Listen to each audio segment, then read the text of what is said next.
Gratitude is an affirmation of goodness, a reminder that there are good things in this world and that we are recipients of such things at the cost of someone else. Studies by Harvard, the University of California, and many other universities have shown that those who identify the people and things they are grateful for tend to experience greater joy and less depression. Most studies compare three groups of people. A group who is asked to focus on positive words, things that they're thankful for, and things that make them happy. A second group focuses on negative thoughts, negative words, the hassles of life, things they wish they could change, stresses, and things of that nature. And a third group of people go about life as normal, basically with a neutral outlook. Those in the groups who were asked to reflect positively on their life experience a number of positive outcomes. Those individuals experienced more joy. They felt happier, like the kind of happy that lasts much longer than a fleeting thought. They had less depression. They visited their physician less often. They had lower blood pressure. They had improved immune function. They exercised more. They slept better. They experienced improvements in their relationships. And they had a higher optimism about their future than those who had reflected on their aggravations and hassles, and more than the neutral group as well. Counting our blessings has been found to do several things. Number one, counting our blessings unshackles us from toxic emotions. Letters of gratitude, no matter the length or the high or low volume of positive emotion words, tends to lack negative emotion words, removing what we call stinkin' thinkin', or negative thoughts, shifting our thinking away from those toxic emotions. Number two, counting our blessings can boost our mood, even if the words of gratitude are locked away and never shared. Although we can be grateful for things, people often come to mind when we're asked what we're grateful for.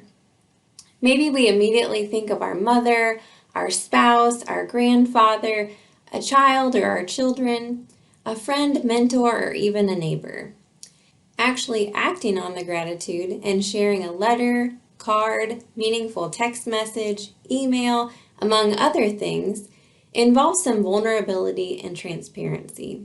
The writer may think, if I actually send this, what will they think? This is so out of the blue.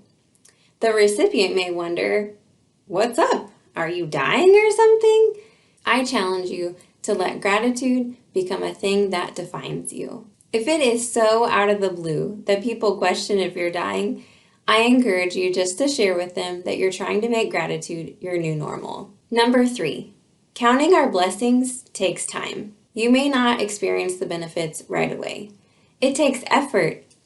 You may be bold and send your meaningful words to someone who returns no response. Don't let that steal your joy and steal your blessing.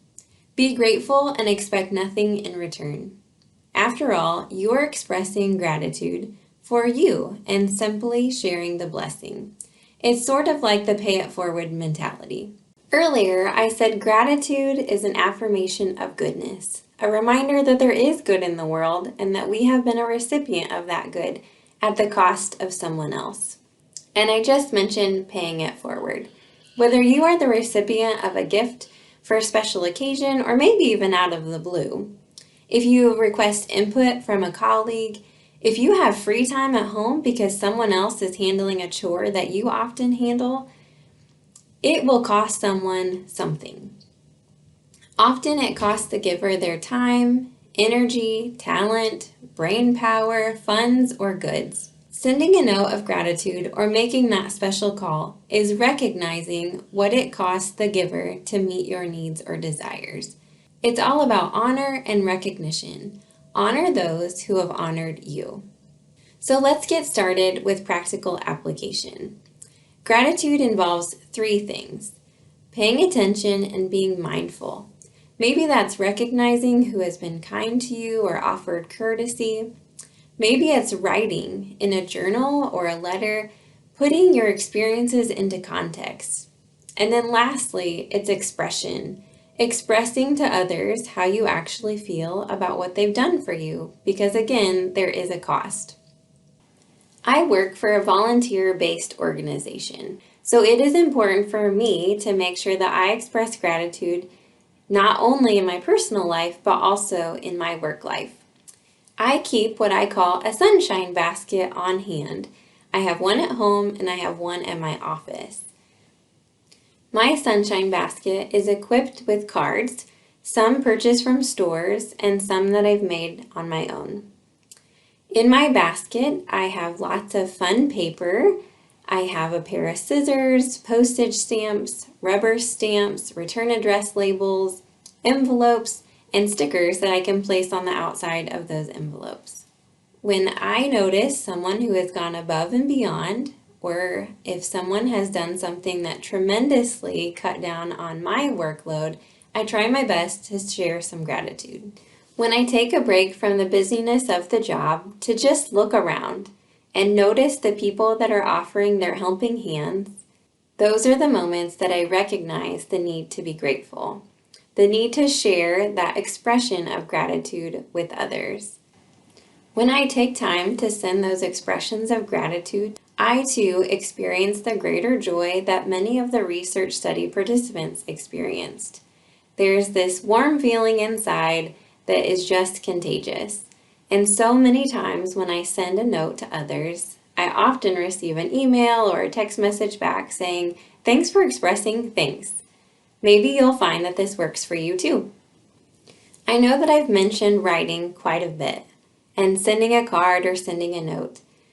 Just remember, any form of communication is typically welcomed if it's a form of gratitude. However, in my experience, I have found that when I take the time to actually handwrite a note, address an envelope, and put a stamp on it, it just seems to mean more. It's very easy to send a quick text message, and we get text messages almost every day. And while those words of gratefulness are still welcomed, I want to encourage you to try your best to handwrite a note or two. I don't know about you, but the mail that comes in my mailbox tends to be junk mail or bills. I love seeing a bright envelope addressed directly to me in someone's handwriting. It just makes me feel good, and I imagine that you will do the same when you write a note to someone that you love too. One of the greatest things about gratitude is that it knows no season. Here are some examples of cards that I have sent to individuals I appreciate. You'll notice that nearly all of these have some expression of thankfulness on the front. The 3 on the bottom have been branded and customized to reflect the organizations in which I work. Perhaps you will want to do the same for organizations that you work with or even a business that you are associated with. On these cards, you'll notice that they're blank or perhaps follow a certain season of the year. It doesn't matter if the card is something fancy or if you even use a simple sheet of paper. People just want to be appreciated, and you will feel better about yourself if you express that appreciation. Show gratitude and make yourself feel better by finding joy, happiness, feeling better mentally, physically, improving your relationships, and ultimately having a better view of your future.